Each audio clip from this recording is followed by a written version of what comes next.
네, 오늘은 3월 16일 화요일입니다. 본문은 누가복음 18장 31절에서 43절의 말씀이 되겠습니다. 누가복음 18장 31절에서 43절의 말씀, 제가 말씀을 읽겠습니다. 좀 많이 지저분해서 죄송합니다. 예수께서 12제자를 데리시고 이르시되 보라, 우리가 예루살렘으로 올라가노니 선지자를 통하여 기록된 모든 것이 인자에게 응하리라.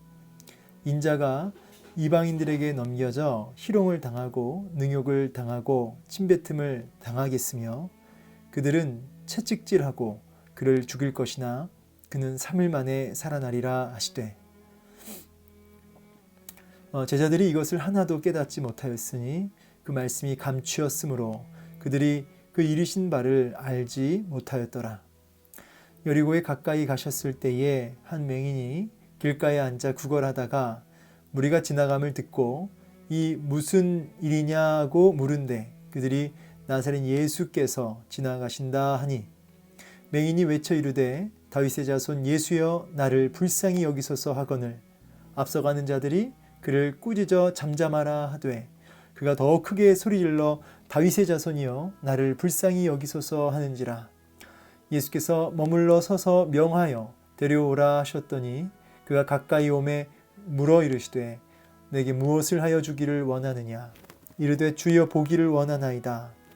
예수께서 그에게 이르시되 보라, 내 믿음이 너를 구원하였느니라 하시매 곧 보게 되어 하나님께 영광을 돌리며 예수를 따르니 백성이 다 이를 보고 하나님을 찬양하니라. 아멘. 오늘 본문을 이제 볼 텐데요. 좀 본문을 제가 연구를 많이 좀 평소보다 많이 한 편입니다. 그래서 또 이렇게 굉장히 지저분하죠. 사실은 녹음도 한번 했다가 이게 또 실수를 해가지고 중간에 그래서 다시 하는 그런 과정이 있습니다. 그러다 보니까 좀 성경책이 많이 지저분한데요. 양해를 부탁드리겠습니다.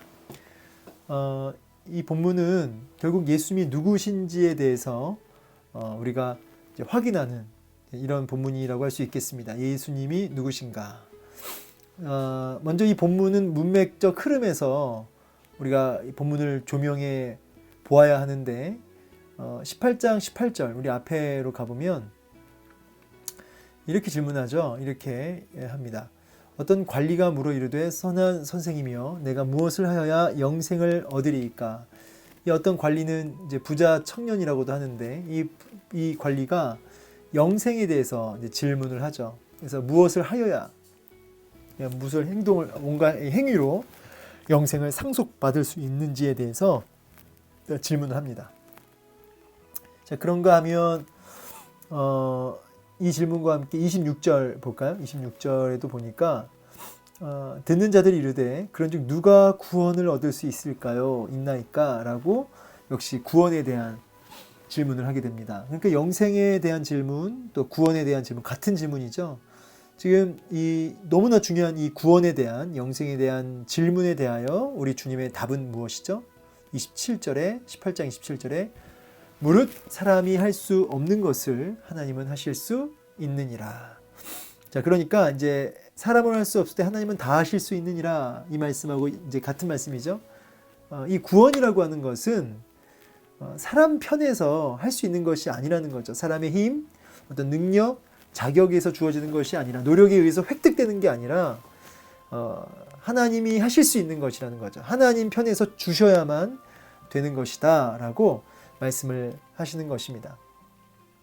하나님 편에서 주권적으로 주시는 은혜이고 선물인 것이죠. 이 구원의 역사가. 그 구원의 역사가 구체적으로 이제 어떠한 방법을 통해서 우리에게 주어지는 것일까요? 그것이, 그 답이 오늘 본문인 것이죠. 오늘 본문 보겠습니다. 오늘 본문이 이런 흐름 속에서 오는 거예요. 자, 하나님이 하셔서, 하나님이 주셔서, 하나님 편에서 일방적으로 역사하셔야 주어지는 이 은혜로 주어지는 이 구원. 자, 그 구체적인 방법은 바로 예수님의 죽으심과 그 다음에 부활을 통해서 주어진다는 것입니다. 예수님의 죽으심과 부활, 이게 뭐죠? 이걸 한마디로 말하면 이게 부활이, 이 복음이죠. 이 복음이 바로 이 구원의 역사를 이루는 하나님 편에서 주시는 구원의 유일한 길인 것이죠. 자, 그리고 이어서 오늘 본문의 뒤에 보면은 한 맹인이 나오죠. 이 맹인은 여기서는 안 나오지만 다른 복음서를 보면 바디메오라고 그 이름을 알려주는데요. 그러니까 이런 흐름 속에서 오늘 이 바디메오, 이 맹인을 고치시는 내용으로 연결되는 것은 참 매우 의도적이다라고 할 수 있습니다. 왜냐하면 자격 없고 그야말로 능력 없는 죄인의 대표로 이 맹인이 나왔다라고 보시면 되겠습니다. 이 바디메오 이름 자체가 여러분 재밌습니다. 바가 아들이란 뜻이고 디메오가 불결한 이런 뜻이거든요. 그러니까 이제 불결한 아들이죠. 불결한 아들. 한마디로 죄인이죠. 죄인. 자, 이 자격 없는 이 불결한 아들이 정말 전적인 그 불쌍히 여겨주심을 통해서 어떻게 되죠? 그가 눈을 뜨게 되고 구원을 얻게 되는 놀라운 구원의 역사가 오늘 본문에 주어지는 것이죠. 그래서 이게 지금 전체가 다 뭐예요? 어떻게 구원을 이루시는지, 바로 십자가와 부활, 그리고 누가 은혜를 입는지, 전적으로 하나님의 은혜 앞에 고개를 숙이는, 마치 세리의 그 기도처럼 불쌍히 여기서 하면서 하나님 편에서 하나님이 주셔야 받을 수 있다라고 하는 이렇게 자기를 부인하는 자에게 주어지는 것이 구원의 역사다. 우리는 이 질문에 대한 주님의 답이 이렇게 확장되어지고 있다. 질문에 대한 주님의 답이 이렇게 끝까지 나오는 것이죠. 자, 이제 한 절씩 읽으면서 이제 확인해 볼까요? 31절에 예수께서 12제자를 데리시고 이르시되 보라 우리가 예루살렘으로 올라가노니 선지자들에게 통하여 기록된 모든 것이 인자에게 응하리라 이렇게 말씀하시죠. 예루살렘으로 이 올라가시는 이 길은 사실은 어떤 길이죠? 32절, 33절처럼 그야말로 능욕받으시고 희롱과 그다음에 채찍질과 그리고 이제 심지어는 이제 죽어지는 이 죽음의 길, 십자가의 길인 것이죠. 그리고 이제 무엇보다 오늘 본문 이 31절에서는 인자에게 응하리라라고 말씀하신 것처럼 언약의 성취를 위한 길이다. 언약의 성취를 위하여 오르시는 길이다라고 말씀드릴 수가 있겠습니다. 여러분 그래서 예수님의 십자가와 고난 그리고 죽으심 그리고 부활의 이 역사는 이 구원의 역사는 갑자기 일어난 것이 아니고요. 철저하게 그 언약의 성취로서 주어진 것이라는 것이죠. 정리해 보면 예루살렘으로 올라가시는 이 길은 구원을 주시기 위한 십자가와 부활의 길이요. 또 두 번째로 언약을 성취하시는 길이라는 것. 그리고 세 번째로는 제자들이 따라가야 하는 길이라는 것입니다.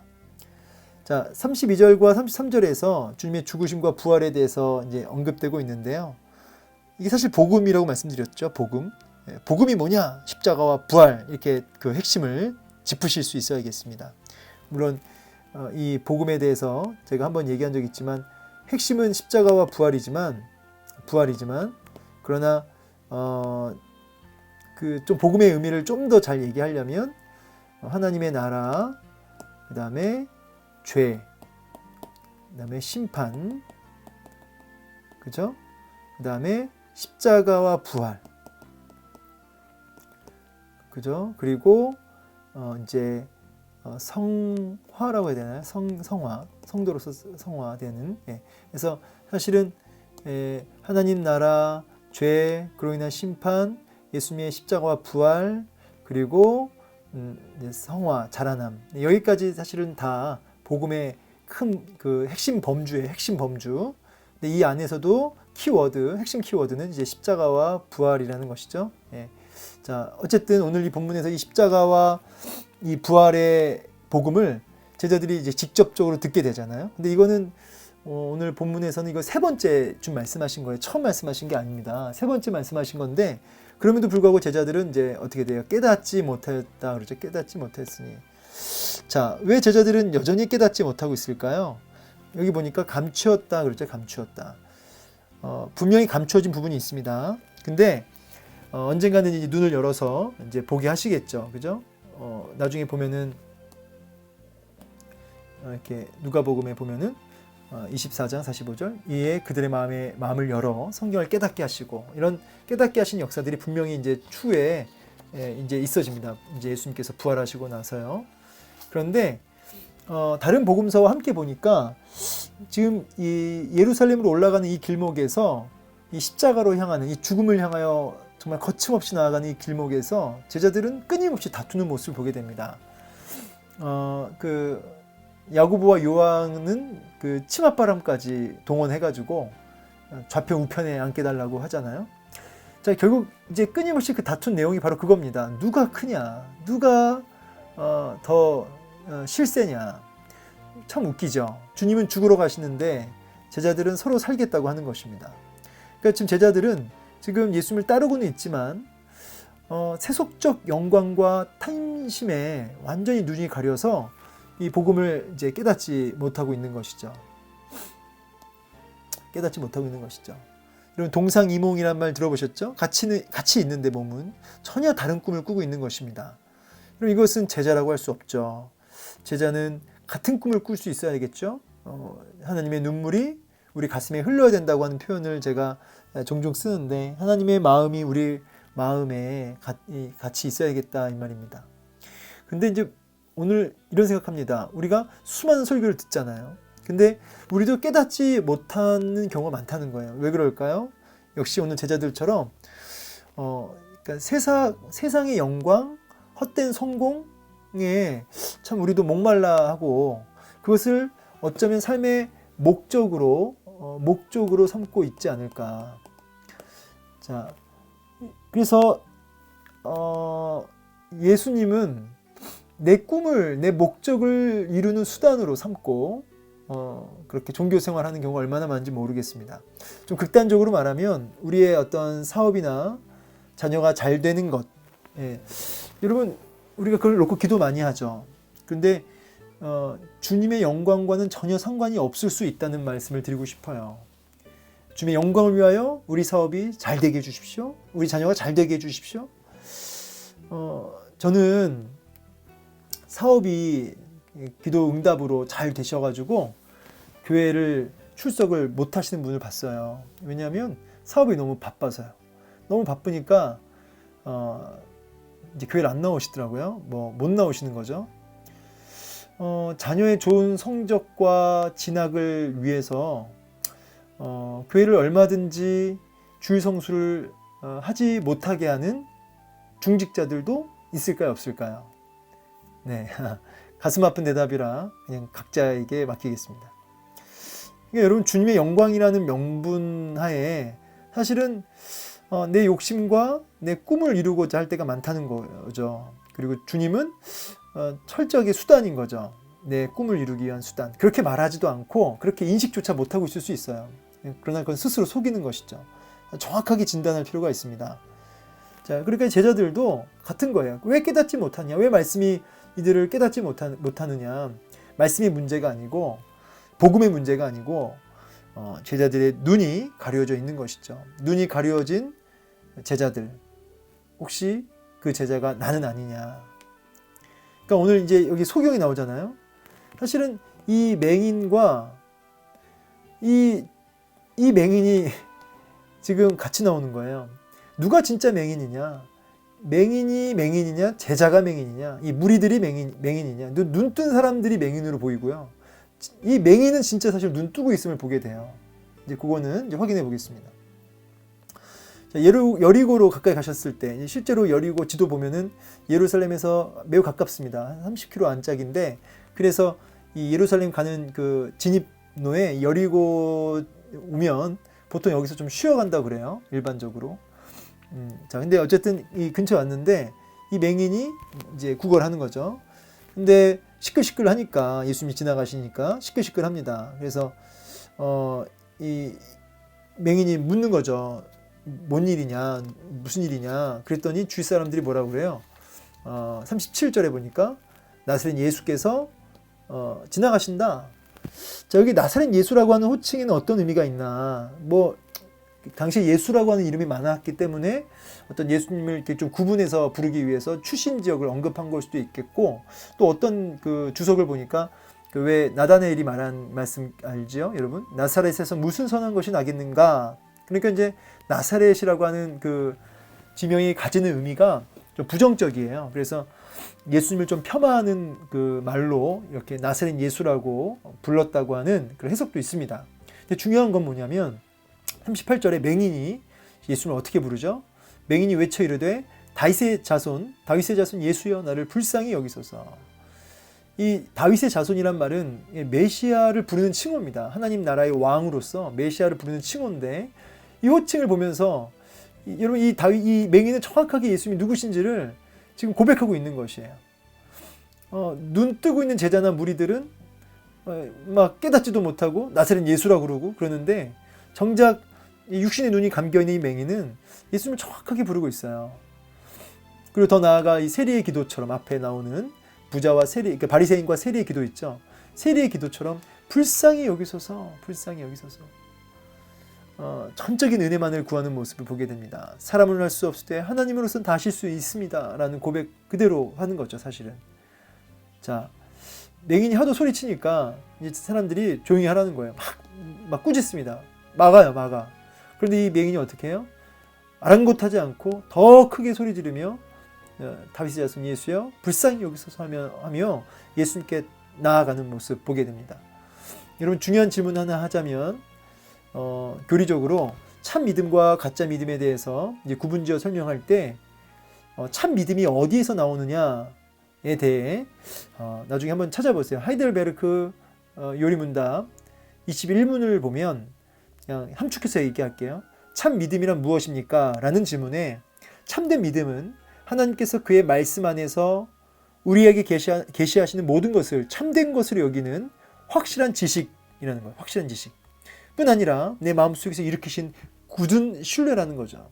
그것이 이제 순전한 은혜로 주어지는 건데, 그러니까 참된 믿음은 쉽게 말해서 바른 지식에서 이제 주어지는 거고, 이 바른 지식이 이제 참된 믿음으로 연결되는 거고요. 이게 이제 굳은 신뢰와 확신으로 이게 연결이 돼요.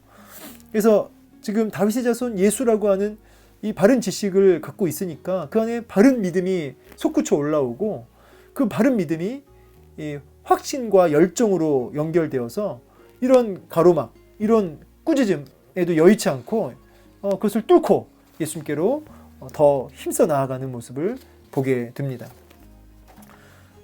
그러자 예수님이 그의 눈을 열어주시고 이제 예수님을 따르는, 하나님께 영광을 돌리며 예수님을 따르는 놀라운 구원의 역사를 이제 보게 되는 것이죠. 맹인이었던 그가 정말 인생 대역전이죠. 무리들과 제자들은 은혜를 입지 못하고 깨닫지도 못하고 정말 은혜 받을 수 없을 것만 같았던 저 죄인은 눈을 뜨고 기적을 경험하고 예수를 맛보고 예수님을 따르고 하나님께 영광을 올려드리는 그런 인생 대역전의 역사가 일어나고 있습니다. 우리 인생에도 이런 인생 대역전의 역사가 일어나길 소망합니다. 그렇다면 여러분은 무리가 되지 마셔야 되고요. 어디로 가셔야 돼? 이 바디메오처럼 내가 더러운, 내가 흉악한 죄인입니다.